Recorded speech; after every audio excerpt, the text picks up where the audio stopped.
Hello, hi guys, welcome back to my YouTube channel Nisa Afendi. Kepada sesiapa yang baru first time dekat Nisa punya channel, Nisa nak ucapkan welcome to you guys. And kalau korang dah lama dah dekat sini, thank you so much Nisa ucapkan sebab korang sudi support Nisa daripada dulu sampai sekarang.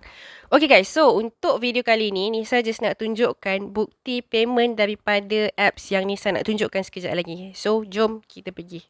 Okay, so apps yang Nisa nak tunjukkan adalah JV Stream, di mana korang tengok video orang main game, streamer-streamer main game.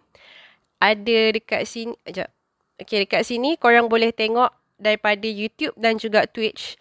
So, bila korang tengok video, korang akan dapatkan points. So, points tu yang korang akan convert kepada duit. So, dekat sini, kita try pergi dekat withdraw ni.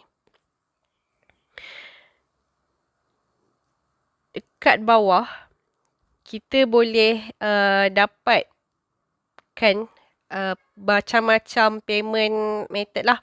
So, usually kalau orang Malaysia, kita akan withdraw melalui Touch 'n Go dan juga PayPal.